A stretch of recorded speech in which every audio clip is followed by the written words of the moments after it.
paano nga ba natin mapanatiling healthy at makaiwas sa mga sakit yung mga alaga nating koi? Yung palagi lang silang ganito na masiglang lumalangoy. Ganito yung gusto natin makita sa mga alaga nating koi.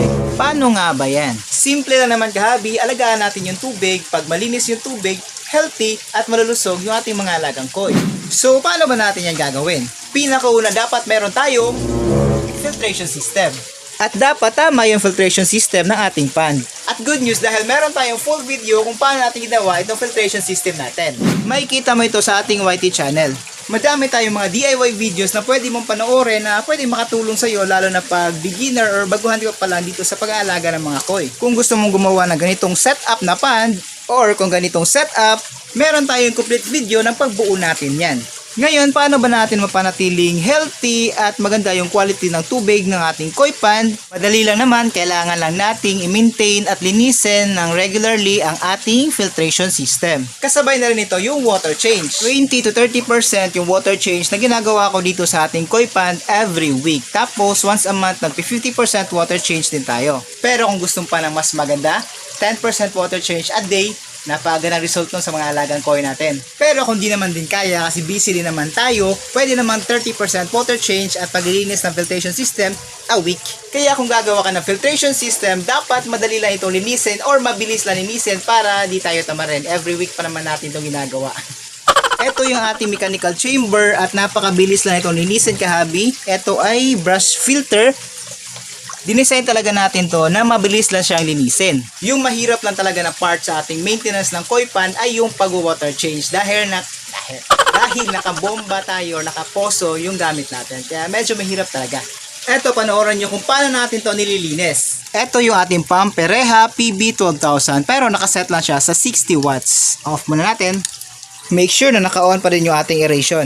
Napakadali lang talaga linisin ito ating filtration system dahil dinesign natin ito na maging ganon. Sa dami na lang setup na sinubukan natin, ito yung pinaka maganda at pinaka mabilis na setup na linisin at napaka-effective pa. Kung matagal ka na kasi na nanonood sa mga videos natin, madami na tayo mga filter setup na nasubukan. Kung gusto mo pa ng full video at di naka-fast forward, meron tayong separate video nito kung paano natin to nililinis. At ganon na natin nililinis yung ating mga filter brush, pero kung meron kayong mga pressure washer, mas maganda para tanggal talaga lahat ng mga lumot. Napakabilis lang talaga linisin pag maganda yung system ng yung filtration. Ito yung dumi na nakukolek every week ng ating filtration. Imagine kung di yan matatanggal sa ating koi pond, napakadumi nito at pwedeng magkasakit yung mga koi natin. Yung mga nagtatanong sa atin kung paano natin dinidrain yung tubig dito sa koi pond, ganito yan kahabi.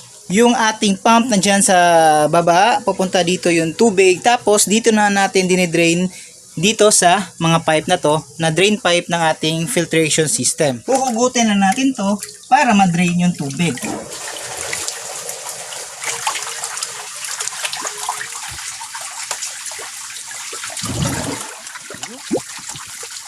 Ganyan lang natin to dinidrain. Ayan. So yun yung sagot sa tanong mo kahabi. I-on ko yung pump ha. Ayan. Tapos, antayin na natin na lumabas dyan yung tubig. Nadidrain niya yung tubig sa pond natin. Ganun lang ka-basic.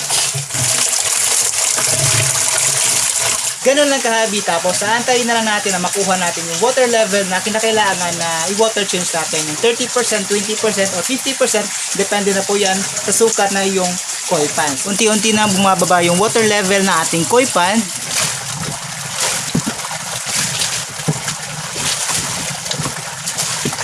At eto, malinis na yung ating filter chamber at pwede na natin ibalik yung mga filter media dito. At malapit na rin tayo matapos na mag-drain ng tubig. Ganun na naman yung mga maintenance na ginagawa natin dito sa ating koi pond mga kahabi para mapanatiling malinis at maganda yung quality ng ating tubig. Next naman natin itong koi pond na to. Ayan, ang ganda pa ng tubig oh. Ganyan talaga pag inaalagaan natin yung tubig ng pond. Healthy yung mga isda.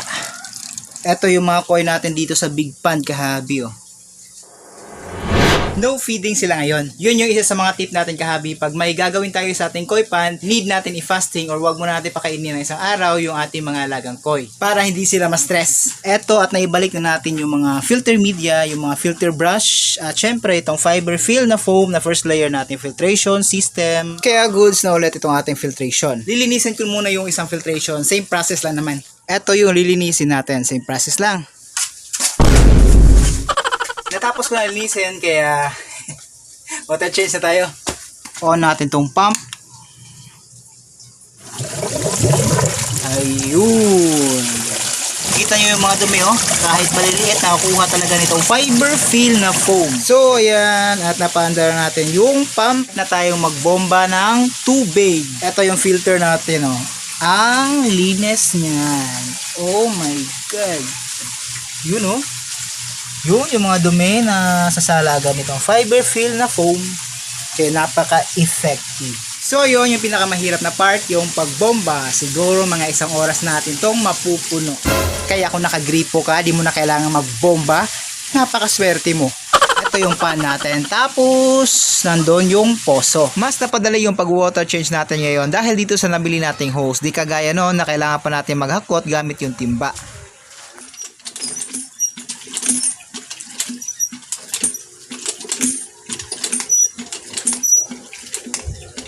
Meron tayong pump dito sa loob na connected dito sa hose. At eto, yung hose natin. Ay, yun. Mas mabilis na lang itong process na to compare po noon na ginagamitan po natin ng balde. Kaya ito, mas madali to. Pero yun nga, nakakapagod nga lang yung pagbomba ng tubig. Pero okay lang, exercise na din natin to. Ito kahabi, sa wakas, natapos na tayong magdagdag ng tubig. Nilinisin natin yung skimmer kasi napakadami na lumot na trap. Tapos di na makapasok yung tubig. Kaya nilinis na din po natin. Tapos itong filtration natin. Yan, kakalagay pa nga natin ngayon. Maglalagay pa tayo ng UV light dito para mabawasan yung mga lumot sa ating koi pond. Kaya yan, ganda na ng tubig natin. Ito yung mga simple natin na ginagawa. Napakalaking tulong naman para sa health ng ating mga alagang isda. Dito malapit na din nating mapuno. Ayan, oops, wala na palang tubig, bomba muna tayo. So yun mga kahabi, natapos na natin yung weekly maintenance ng ating koi pond. Kaya ikaw kung napanood mo to at di ka pa nakapag-maintenance ng yung koi pond, sign na to na maglinis ka na at mag-water change para maging healthy at di ka magkaroon ng problema sa iyong mga alagang isda. So yun lang mga kahabi, maraming salamat sa panonood. Thank you and see you po ulit sa susunod na video. Happy fish keeping! Peace out! Ganda tignan ng skimmer, oh. Malapit na dumilim at ito yung mga alagang isda natin dito. Gutom na to. Kaya papakainin natin to. Yan sila. Kaantay na ng kanilang pagkain. Tapos dito yung skimmer nilinis pa natin kasi nabalot siya ng lumot at kailangan nating i-brush para matanggal talaga yung mga lumot. Hindi na kasi nakakapasok yung mga dumi. Yan, kaya need natin itong nililinis pag madami ng lumot. Yan sila.